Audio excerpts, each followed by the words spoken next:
Cách tính thuế căn hộ chung cư, nhà đất theo luật mới đề xuất. Với đề xuất của Bộ Tài chính, một ngôi nhà dù là nhà đất hay là chung cư đều phải sẽ chịu cả thuế đất lẫn thuế nhà. Theo đề cương xây dựng luật thuế tài sản, Bộ Tài chính đề xuất bóc tách phần đất và phần nhà đã xây riêng khi được xác định mức thuế phải nộp. Vì vậy, một ngôi nhà dù là nhà đất hay là chung cư đều phải chịu cả thuế đất lẫn thuế nhà.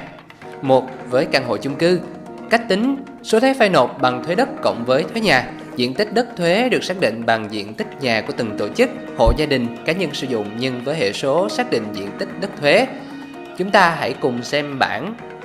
Như vậy thì diện tích đất thuế của một căn hộ chung cư để ở bằng diện tích nhà theo hợp đồng mua bán nhân với hệ số 0,2.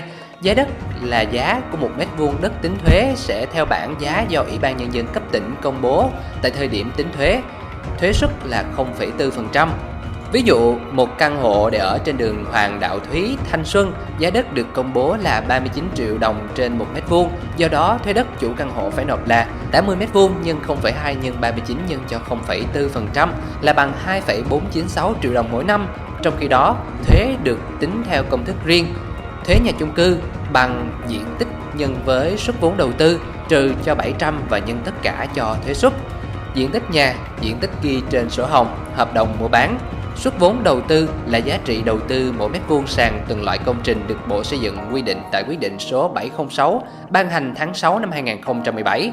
Ở một dự án nhà chung cư, suất vốn đầu tư mỗi mét vuông sàn theo quy định hiện hành dao động từ 6,23 đến 15,19 triệu đồng một mét vuông, tùy vào chiều cao công trình. Xem suất vốn đầu tư với từng công trình xây dựng, thuế suất là 0,4%.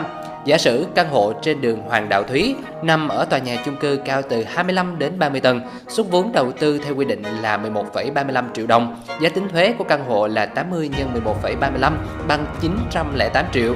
Khi đó thì áp dụng mức thuế suất 0,4% với phần vượt là 700 triệu đồng. Thuế nhà chủ căn hộ trên phải nộp là 832.000 đồng. Tổng cộng, chủ căn hộ này phải nộp thuế tài sản là 3,328 triệu đồng mỗi năm. Tuy nhiên, nếu chung cư trên chỉ cao từ 5 đến 10 tầng, số vốn đầu tư chỉ là 8,3 triệu đồng mỗi mét vuông, giá tính thuế khi đó chưa tới 700 triệu đồng nên sẽ không thuộc đối tượng phải chịu thuế. Vẫn trong cùng chung cư này, nhưng nếu đầu tư ở tầng dịch vụ, những căn hộ kết hợp ở và kinh doanh shop house, mức thuế sẽ phải đóng cao hơn.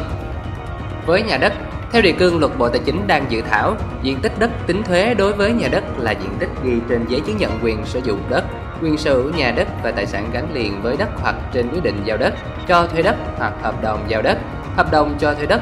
Trường hợp chưa có các giấy tờ trên thì diện tích đất tính thuế là diện tích thực tế sử dụng. Ví dụ với lô đất 200 m² ở mặt tiền đường Hoàng Đạo Thúy, giá đất theo Ủy ban Nhân dân Hà Nội công bố là 39 triệu đồng một mét vuông. Chủ sở hữu đất phải nộp thuế đất là 200 nhân cho 39 nhân cho 0,4 tức là 31,2 triệu đồng. Trên lô đất đó đã xây một căn nhà hoặc một căn biệt thự, thuế tài sản với căn nhà hoặc là căn biệt thự được tính theo công thức dành cho thuế nhà, ngưỡng chịu thuế là 700 triệu đồng. Thuế nhà bằng diện tích sàn nhân với suất vốn đầu tư trừ đi 700 và nhân với thuế suất.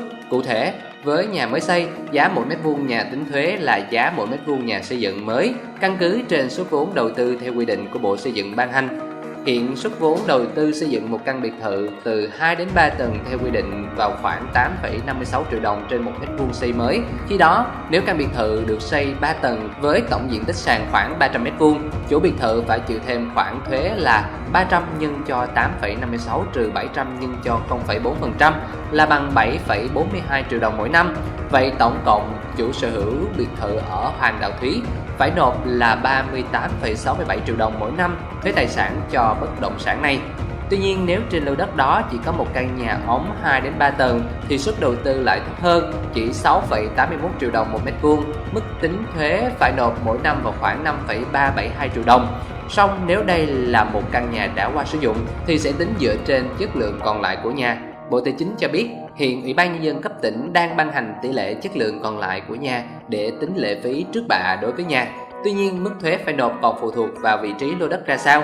Nếu trên mặt đường Hoàng Đạo Thúy, lô đất nằm ở vị trí 2, tức giáp ngõ rộng 3,5 m trở lên, thì giá trong bảng đất nhà chỉ là 21,06 triệu đồng. Như vậy, cùng diện tích nhưng số thuế đất chủ nhà phải nộp khoảng 16,8 triệu đồng. Nếu lô đất nằm ở vị trí thứ 3, tức là giáp ngõ từ 2 đến 3,5 m2, thì số thuế phải nộp là 13,7 triệu đồng.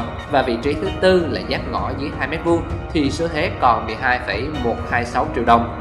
Trước đó, trong cuộc họp ngày 13 tháng 4, đại diện Bộ Tài chính cho biết đang kiến nghị với Chính phủ trình Ủy ban Thường vụ Quốc hội để đưa dự án luật thuế tài sản vào chương trình xây dựng pháp luật. Pháp lệnh nhiệm kỳ Quốc hội khóa 14. Theo đó, đơn vị này đề xuất mức thuế là 0,4%, thuế tài sản với căn hộ chung cư, đất ở, đất xây nhà chung cư, đất kinh doanh có giá trị từ 700 triệu đồng, tính cho phần giá trị vượt 700 triệu đồng mỗi năm.